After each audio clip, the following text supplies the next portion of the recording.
예, 오늘 본문 말씀은 여호수아서 2장 1절부터 24절까지 여호수아서 2장 1절부터 24절까지 말씀이고요. 제목은 두려움에서 믿음으로라는 제목입니다. 여호수아서 2장 1절부터 24절까지입니다. 본문이 기니까 따로 읽지 않고 바로 설교로 들어가도록 하겠습니다. 여러분들 어떤 것이든 새로운 시작은 우리로 이제 설레게 하는 특징을 가지긴 하지만 새로운 시작이라고 해서 늘 우리를 기대감으로 설레게 한다고 할 수는 없습니다. 특별히 우리가 살펴볼 여호수아의 시작은 설렘과 거리가 다소 좀 있는 우울함과 당혹스러운 상황 속에서 이야기를 시작하고 있죠. 특별히 여호수아서는 애굽으로부터 건져냄을 받은 이스라엘 백성들이 광야의 시간을 지나서 이제 하나님께서 약속하신 그 땅으로 진입하기 직전의 상황으로부터 이야기를 이어나가고 있습니다. 여러분 그렇게 기다렸던 약속의 땅 앞에 바로 도달하긴 했지만 지난 시간에 살펴보았듯이 그들을 40년간 인도했던 위대한 지도자 모세의 죽음과 함께 이 책은 우울한 시작을 하고 있죠. 게다가 성경은 정확히 여호수아의 심리적 상태를 명확하게 밝히고 있지는 않지만 하나님의 지속적인 격려의 말씀을 통해서 여호수아의 심리적 상태와 영적인 상태가 모세의 죽음과 맞물려 어떠했는지를 여호수아서 1장 1절부터 9절까지의 내용을 통해서 우리로 충분히 짐작하도록 합니다.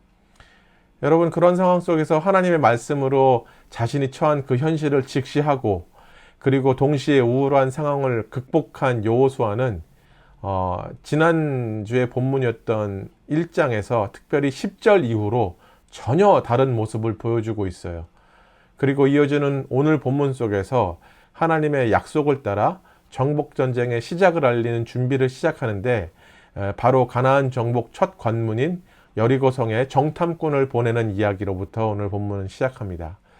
여러분 오늘 본문으로 넘어가기 전에 사실 좀 지난 학기에 다루었던 출애굽기와 이번에 우리가 다룰 여호수아서 사이의 연관성을 잠깐 좀 나누었으면 합니다.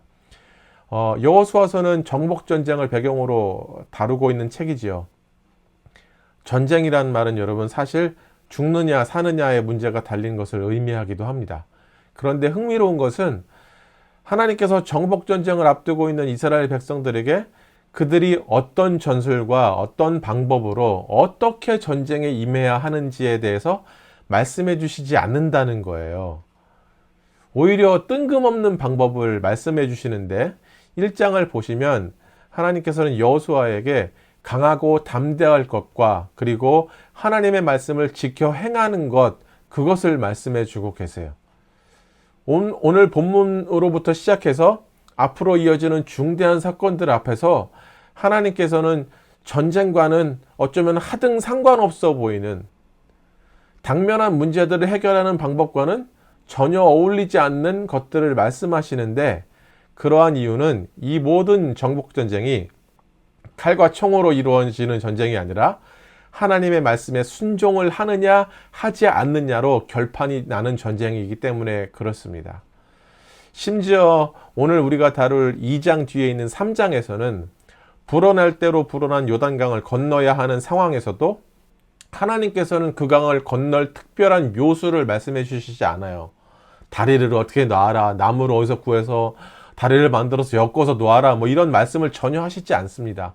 오히려 5절에서 여호수아는 요단강을 건너기 전에 백성들에게 자신을 거룩하게 하라 라는 특별한 요구를 백성들에게 하는 모습을 볼 수 있어요. 우리가 지난 학기에 출애굽기를 살펴보면서 발견했던 것은 하나님께서 이스라엘 백성들을 애굽이라는 거대한 세상에서 그 세상 밖으로 이끌어내시고 세상 밖의 길, 하나님께서 인도하시는 길과 방법을 따라 살도록 40년이라는 긴 시간을 통해서 광야에서 가르치셨다는 것입니다. 이러한 상황 속에서 정복전쟁을 앞두고 있는 이스라엘 백성에게 전투의 방법이 아닌 그분의 말씀에 순종할 것을 요구하시는 것은 여러분 사실 전혀 새로운 것이 아니에요. 특히 우리가 살펴볼 여호수아서의 바로 앞에 신명기는 그러한 하나님의 약속과 경고의 말씀들로 가득합니다. 광야에서 1세대가 죽고 광야에서 태어난 세대가 이제 가나안 땅으로 들어가기 전에 하나님께서는 1세대에게 하셨던 그 언약의 내용들을 다시 말씀하시고 그들로 그 말씀을 따라 살아갈 것들을 요구하십니다. 그 중에 한 구절인 신명기 4장 1절부터 2절의 말씀을 보면 이스라엘아 이제 내가 너에게 가르치는 규례와 법도를 듣고 준행하라. 그리하면 너희가 살 것이요 너희 조상 하나님 여호와께서 너희에게 주시는 땅에 들어가서 그것을 얻게 되리라. 내가 너희에게 명령하는 말을 너희는 가감하지 말고 내가 너희에게 내리는 너희 하나님 여호와의 명령을 지키라 라고 요청하십니다. 조금 전에 언급했던 것처럼 여러분 출애굽기를 통해 세상 밖으로 인도하셨던 하나님은 광야의 시간을 통해 그 하나님이 어떤 분이신지를 이스라엘 백성들로 배우게 하셨고 지난주부터 살펴보기 시작한 여호수아서는 세상 밖으로 인도함을 받은 이스라엘 백성들이 약속의 땅을 진입하면서부터 그분께서 인도하시는 길을 어떻게 실제적으로 살아가야 하는지에 대해서 설명했습니다.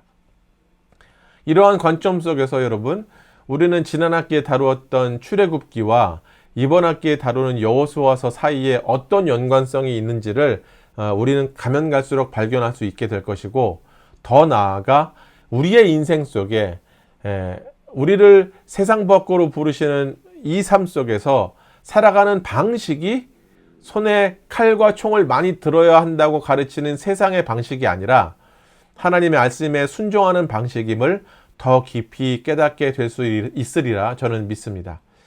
여러분 어쩌면 가나안 땅 진입을 코앞에 두고 있는 이스라엘의 리더인 여호수아에게 말씀을 주야로 묵상하고 순종하여 지킬 것을 말씀하시는 것은 언뜻 보기에는 전혀 관계없는 이야기를 하고 있는 것 같지만 사실은 그 정복 전쟁을 승리로 이끌 수 있는 핵심을 말씀해 주고 계시는 것입니다.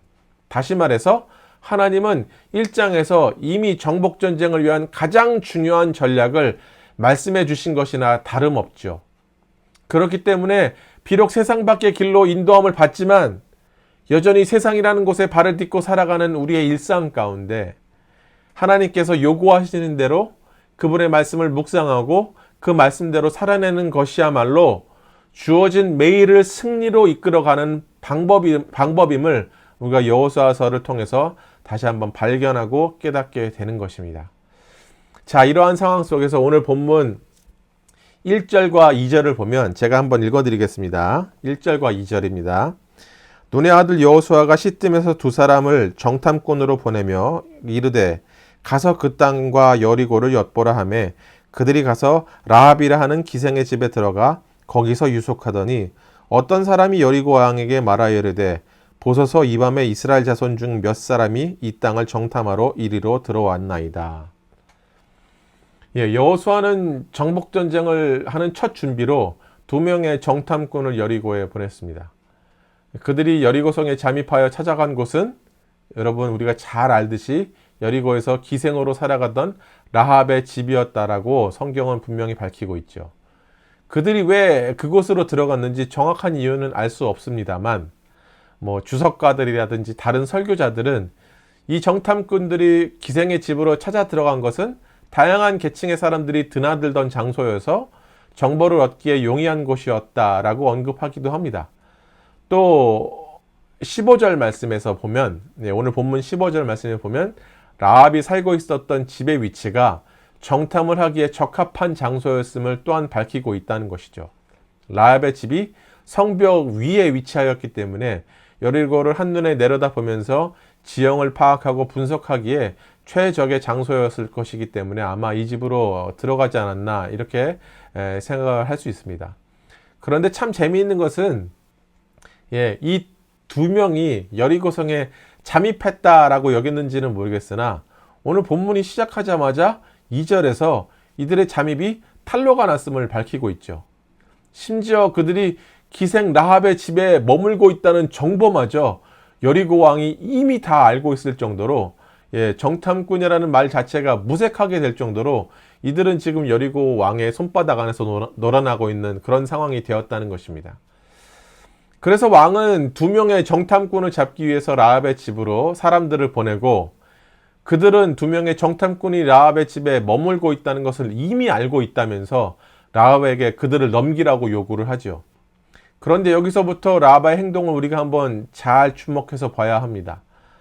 4절에서 라합은 여리고 왕의 사람들이 도착하기도 전에 이 정탐꾼들을 숨겼음을 성경은 밝히고 있어요. 제가 4절 읽어드릴게요. 그 여인이 그 두 사람을 이미 숨긴지라 이르되 과연 그 사람들이 내게 왔었으나 그들이 어디에서 왔는지 나는 알지 못하였고 5절 계속 읽을게요. 그 사람들이 어두워 성문을 닫을 때쯤 되어 나갔으니 어디로 갔는지 내가 알지 못하나 급히 따라가라. 그래야면 그들을 잡으리라 하였으나. 예, 이렇게 성경은 말씀하고 있죠. 라합도 사실 무슨 일이 벌어질 것인지 이미 알고 있었고, 심지어 그들의 정체가, 이 두 명의 정탐꾼의 정체가 무엇인지를 알고 이들을 이미 여리고 왕의 사람들이 도착하기 전에 숨겨준 듯합니다. 라합은 왕이 보낸 사람들을 따돌리고 이들을 숨겨줬던 이들을 이유를 9절부터 밝히 설명해주고 있어요. 9절을 한번 읽어드릴게요. 말하되 여호와께서 이 땅을 너희에게 주신 줄을 내가 아노라. 우리가 너희를 심히 두려워하고 이 땅 주민들이 다 너희 앞에서 간담이 녹나니. 여러분 9절을 읽어보면 라합은 이 두 명의 정탐꾼이 이스라엘 백성임을 이미 알고 있었고, 그리고 또한 그들이 믿고 따르는 신이 여호와 하나님이라는 사실도 정확하게 알고 있었으며, 그리고 여리고 사람들이 이스라엘 백성들을 심히 두려워하고 있다는 상황까지도 파악하고 있었음을 알 수 있습니다. 게다가 10절에서 11절을 계속 읽어보면 라합은 하나님이 어떤 분이신지를 이미 들어서 알고 있다고 말을 해요.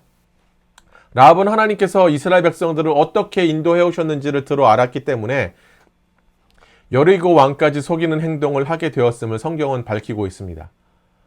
그래서 라합은 자신의 목숨을 걸게 된 이유가 바로 너희 하나님 여호와 때문이라고 말하고 있다는 것이죠. 심지어 그녀가 이스라엘 백성이 아닌 가나안 주민이었음에도 불구하고 그녀가 내린 선택과 결정은 이스라엘 백성 전체가 따라야 할 선택임을 여호수아에서 기록하고 있다고 저는 봅니다. 다시 말씀드려서 애굽이라는 세상을 떠나 세상의 길이 아닌 하나님께서 인도하시는 길로 들어선 자의 삶은 가장 먼저 그들을 인도하시는 하나님이 어떤 분이신지를 정확하게 알아야 하는 삶임을 성경은 라합의 선택과 결정을 통해 이스라엘 백성들에게 도전하고 있고, 또한 지금 이 본문을 대하고 있는 우리에게 말해주고 도전하고 있다고 저는 믿습니다. 더 나아가 이 장면은 앞으로 그들이 살아야 할 가나안이라는 새로운 터전에서 또한 예수 그리스도로 말미암아 부르심을 받아 세상 밖의 길을 걸어가는 우리의 인생 속에서도 여전히 우리는 선택의 기로에 서 있음을 깨닫게 하고 또 경고하고 있죠. 이는 여호와 하나님께서 어떤 분이신지를 알고 있다고 한다면, 또한 그분께서 우리를 세상 밖의 길로 불러내셨다면 1장에서 여호수아에게 말씀하신 것 같이 그분의 말씀을 통해 그 하나님이 어떤 분이신지를 배워가고 또 알아야 함을 라합의 결정을 통해서 우리는 발견할 수 있게 된다는 것입니다. 여러분, 또 한 가지 이 이야기 속에서 우리가 살펴보게 될 것은 왜 하필 라합이었냐는 것이죠. 왜 하필 라합의 집이었냐라는 것입니다. 여러분, 이 두 명의 정탐꾼은 아마도 라합의 집이 가장 숨기에 혹은 정보를 얻기에 용이한 곳이라 여겨서 잠입을 시도했겠지만, 더 놀라운 것은 여러분 말씀드린 바와 같이 라합은 이미 이스라엘 백성들과 그들을 이끄시는 하나님에 대하여 알고 있었던 자였다는 것입니다. 게다가 라합은 자신의 집을 찾아 들어온 두 명의 낯선 사람들이 이스라엘 정탐꾼이라는 것을 이미 눈치를 채고 있었고, 그리고 그들을 숨겨줄 결단을 이미 하고 있었고, 그리고 더 나아가 여리고 점령에 있어서 큰 역할을 할 자였다는 것을 성경은 우리에게 알려주고 있다는 것입니다. 두 명의 정탐꾼이 이 모든 사실을 알고 라합의 집으로 들어갔을 확률은 여러분 거의 제로에 가깝죠. 그렇다면 이 장면에서 우리가 발견할 수 있는 또 한 가지 사실은 무엇일까요? 그것은 바로 이미 하나님께서 이 모든 일을 이루고 계셨고 하나님 한 분이면 충분하다는 사실입니다. 여러분, 우리가 아까 예배 초반에 찬양했었던 그 찬양의 가사들을 가만히 기억하시면서 묵상하시면서 이 말씀을 한번 들어보세요.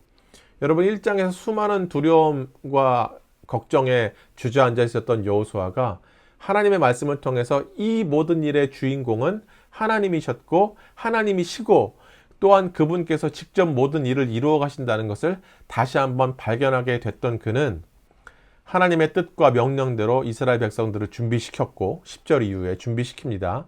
여리고를 정복할 준비를 시작했으며 그 준비 작업 중에 하나가 바로 정탐꾼을 보내는 일이었습니다.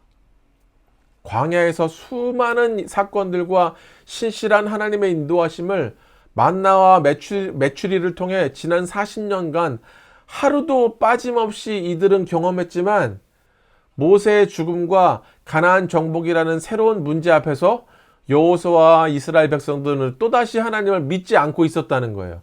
또다시 하나님을 신뢰하지 않고 있었다는 거예요. 그러나 홍해를 가르시고 아모리 왕들 시온과 옥에게 행하신 하나님의 위대한 일을 그저 귀로만 들었던 라합은 오히려 매일같이 하나님의 기적적인 인도하심을 경험한 이스라엘 백성들보다 더 확실한 믿음을 가지고 있었음을 보여주는 아이러니한 장면이 오늘 본문에 나타나고 있다는 것입니다. 재밌는 것은 하나님의 인도하심을 매일 피부로 겪었던 자들은 하나님을 믿지 않고 있었지만 그저 소문만을 듣고 있었던 라합은 9절에 여호와께서 이 땅을 너희에게 주신 줄을 내가 아노라 라고 놀라운 고백을 하고 있었다는 거예요. 그저 너희 하나님 여호와가 홍해를 가르시고 시온과 옥을 무너뜨리셨다는 것을 내가 들어안다 라고 그냥 말을 한 것이 아니라 너희 하나님 여호와가 너희에게 이 땅을 이미 주셨다라는 것을 알고 있다고 고백하고 있다는 것이 참 놀랍다는 것이죠. 즉 하나님께서 라합의 이런 고백을 통해서 이스라엘 백성들로 하여금 이 모든 일이 자신이 직접 친히 그리고 약속대로 이루실 것임을 말씀하고 계시는 거예요. 여러분, 라합의 이러한 고백은 여기서 끝나는 것이 아닙니다. 라합의 고백이 어떻게 작용하는지 오늘 본문의 마지막 절인 23절과 24절은 우리에게 설명해 주고 있어요. 제가 한번 읽어 드릴게요. 23절과 24절입니다. 성경책 가지고 계시면 한번 펴셔서 한번 같이 눈으로 읽으시면 좋겠습니다. 그 두 사람이 돌이켜 산에서 내려와 강을 건너 눈의 아들 여호수아에게 나가서 그들이 겪은 모든 일을 고하고 또 여호수아에게 이르되 진실로 여호와께서 그 온 땅을 우리에게 주셨으므로 그 땅의 모든 주민이 우리 앞에서 간담이 녹더이다 하더라. 여러분, 이들의 정탐보고가 시딤에서 진을 치고 있었던 이스라엘 백성들의 사기에 지대한 영향을 끼쳤을 것입니다. 민수기 13장에서 12명의 정탐꾼이 가나안 땅을 정탐하고 난 뒤에 그 중에 10명의 정탐보고를 들었던 이스라엘 백성들의 반응을 민수기 14장 1절에서 3절은 정확하게 설명하는데요. 제가 읽어드릴게요. 온 회중이 소리 높여 부르짖으며 백성이 밤새도록 통곡하였더라. 이스라엘 자손이 다 모세와 아론을 원망하며 온 회중이 그들에게 이르되 우리가 애굽의 땅에서 죽었거나 이 광야에서 죽었다면 좋았을 것을 어찌하여 여호와가 우리를 그 땅으로 인도하여 칼에 쓰러지게 하려는가? 우리 처자가 사로잡히리니 애굽으로 돌아가는 것이 낫지 아니하랴. 여러분, 왜 하필 라합이었을까요? 거기에 대한 대답은 바로 이렇습니다. 결국 모든 일을 계획하시고 그 일을 이끄시며 이루어 가시는 분이 하나님이시라는 사실을 라합의 고백을 통해 다시 한번 확증하시고 더 나아가 그분 한 분이면 충분하다는 것을 정탐꾼의 정탐 보고를 통해 이스라엘 백성 전체에게 알게 하셨다는 것입니다. 그렇다면 이스라엘 백성들로 하여금 두려움에 빠지게 했었던 그 이유들은 사실 아무것도 아니었다는 것을 증명하게 되는 것이죠. 위대한 지도자 모세의 죽음, 그가 이스라엘을 이끌어낸 놀라운 지도자였지만 사실 모세 또한 하나님께서 지시하시는 것을 따라 그저 순종했던 자에 불과했음을 이 사실을 통해 다시 한번 깨닫게 되는 것이며 가나안 땅의 정복, 기골이 장대한 아낙 자손들이 가득한 그곳, 거대한 성벽으로 난공불락의 요새와 같은 여리고였지만 그곳에 사는 자의 입을 통해서 그곳 주민 모두가 이미 간담이 녹아 있음을, 결국 이 모든 두려움의 실체들은 하나님 앞에서 아무런 효력도 발휘할 수 없는 것임을 여러분 우리는 발견하게 되는 것이고 이스라엘 백성들도 발견했다는 것이죠. 여러분 이스라엘 백성들만 그럴까요? 우리 인생 속에 우리를 세상 밖으로 인도해내신 하나님, 그분의 인도하심을 따라 사는 것이 우리 인생 속에서 가장 확실한 삶을 이 본문 속에서 발견하게 됩니다. 그러나 우리도 이스라엘 백성들과 같이 하나님을 믿는다 하지만, 하나님을 신뢰한다고 얘기하지만 새로운 문제들과 시련 앞에서 우리는 하나님을 신뢰하지 않을 때가 참 많이 있죠. 여전히 하나님을 믿는 믿음만으로는 뭔가 부족하다고 여길 때가 분명히 있는 것이죠. 강하고 담대하라는 하나님의 말씀은 그저 내 인생에 겉돌기만 할 뿐, 내 귀에 쟁쟁거리기만 할 뿐, 나를 이끌어가지 못할 때가 있음을 우리는 부인할 수 없습니다. 여러분 오늘 본문을 필두로 하여 이제 이루어질 모든 사건마다 우리는 세상 밖으로 인도함을 받은 자들의 삶이 어떠해야 함을 본문 속에서 여호수아서에서 발견할 수 있게 될 것입니다. 모세의 죽음으로부터 시작한 여호수아서에서 하나님께서는 모세의 죽음에 초점 맞춰 있었던 이스라엘 백성들의 시선을 당신으로 옮길 것을 명하셨고, 라합의 고백을 통해 친히 이 모든 일을 이루어 가시는 하나님을 다시 한번 신뢰하고 믿음의 걸음을 옮길 것을 명하시고 그들을 이끌어 가시는 모든 물밑 작업을 하십니다. 하나님을 향한 믿음과 신앙으로 살기엔 뭔가 부족해 보일 때, 하나님을 향한 믿음만으로 이 땅을 살기에는 뭔가 부족해 보일 때, 우리는 우리의 인생의 주인이 누구인지 다시 한번 말씀을 통해 확인해야 될 것이고, 오늘 사건을 통해, 오늘 본문을 통해 우리 인생을 친히 이끌어 가시는 하나님을 재발견하는 은혜가 여러분 앞으로 가면 갈수록 여호수아서를 통해 우리 모두에게 밝히 드러나고 밝히 깨달아지고 밝히 발견하는 놀라운 은혜가 있기를 간절히 소망합니다. 기도하도록 하겠습니다.